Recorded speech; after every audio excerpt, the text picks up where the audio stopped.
بسم اللہ الرحمن الرحیم۔ السلام علیکم دوستوں، میں ہوں علی ثقلین اور آپ دیکھ رہے ہیں SR ڈیلی ولاگ۔ تو آج ہم تفصیل سے گفتگو کریں گے اہرام مصر کے بارے میں۔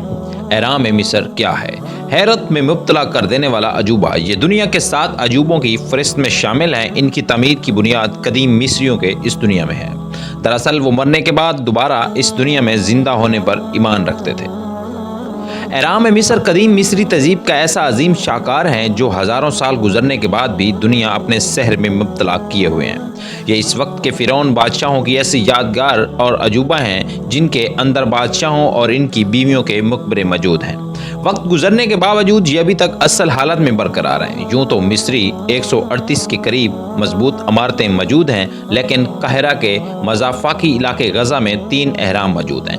یہ دنیا کے 7 عجوبوں کی فہرست میں شامل ہیں۔ ان کی تعمیر کی بنیاد قدیم مصریوں کے اس دنیا میں ہے۔ دراصل وہ مرنے کے بعد دوبارہ اس دنیا میں زندہ ہونے پر ایمان رکھتے تھے، اس لیے وہ موت کے بعد لاشوں کو حنوط کر کے ممی کی شکل میں اہرام کے اندر رکھ دیتے تھے، اور ان ممیوں کے ساتھ زیور، جواہرات اور دیگر سامان بھی رکھا جاتا تھا جو صاحب مقبرہ کے خیال میں دوسرے جنم کے بعد اس کے لیے ضروری ہوتا تھا۔ حتیٰ کہ ان کے پسندیدہ جانوروں، ہتھیاروں، لباس، برتن، آلات اور اکثر اوقات خادموں اور غلاموں کو بھی ان کے ساتھ ہی دفنا دیا جاتا تھا۔ یہ اہرام اس وقت کے فرعون بادشاہ خوفو کے لیے بنائے گئے یادگار مقامات ہیں۔ اس کا نقشہ خوفو کے وزیر ہیمون نے تیار کیا تھا۔ اہرام کی تعمیر کے وقت اس کی اونچائی 146/51 میٹر تھی، لیکن موجودہ اونچائی 138/8 میٹر ہے، کیونکہ 1300 قبل مسیح میں ایک زلزلے کے دوران اس کے اوپر رکھا سفید پتھر گر گیا تھا جو سلطان ناصر الدین الحسن قاہرہ اٹھا کر لے گئے، جس سے ایک مسجد اور ایک چھوٹا قلعہ تعمیر کرایا گیا۔ آج بھی ان پتھروں کی باقیات اہرام میں موجود ہیں۔ اس اہرام کا وزن تقریباً 5/9 ملین ٹن ہے۔ اس حساب سے اس کی تعمیر میں 20 سال کا عرصہ لگا اور روزانہ 800 ٹن پتھر لگایا گیا۔ ہر گھنٹے میں 12 سے 13 پتھر کے بلاکس لگائے گئے۔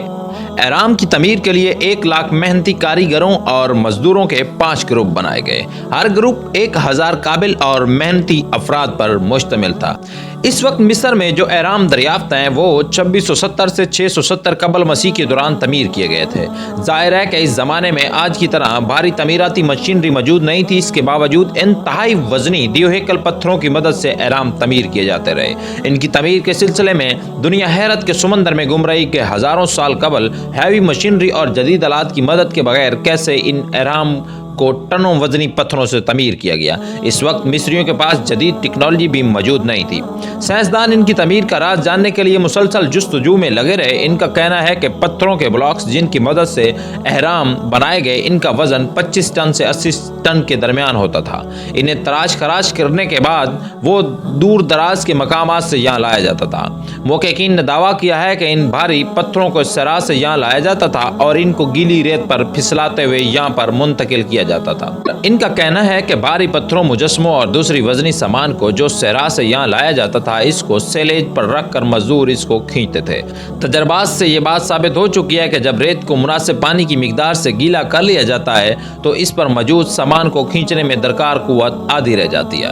ماہرین اس سلسلے میں مصری تہذیب سے دریافت ہونے والے قدیم پینٹنگ کا حوالہ بھی دیتے ہیں، اور یہ پینٹنگ 1900 قبل مسیح میں مصر کے مقبرہ کی دیوار پر بنائی گئی تھی۔ اس میں واضح طور پر ایک فرعون بادشاہ کی ممی جو سیلج کے نیچے ریت پر پانی چھڑکتا ہے اور مزدور اس کو کھینچتے ہیں میں مصروف ہے۔ اس فارمولا کے ذریعے اس قدر بھاری پتھروں کو کھینچ کر ان یادگار اہراموں کو تعمیر کیا گیا جنہیں آج دنیا کے عجوبوں میں شمار کیا جاتا ہے، اور واقعی یہ ہزاروں سال قبل بھاری مشینری اور جدید آلات کے بغیر قدیم مصریوں کا ایسا عجوبہ ہے جو دیکھنے والوں کو حیرت زدہ کر دیتا ہے، اور وہ کھول کر ان کی اس تعمیراتی نمونے کو داد دینے پر مجبور ہو جاتے ہیں۔ اور اس طرح کی مزید ویڈیوز دیکھنے کے لیے ہمارے چینل کو سبسکرائب کریں، لائک کریں اور بیل آئیکن کو دبا دیں تاکہ ہر آنے والی ویڈیو سب سے پہلے آپ کو موصول ہو۔ شکریہ۔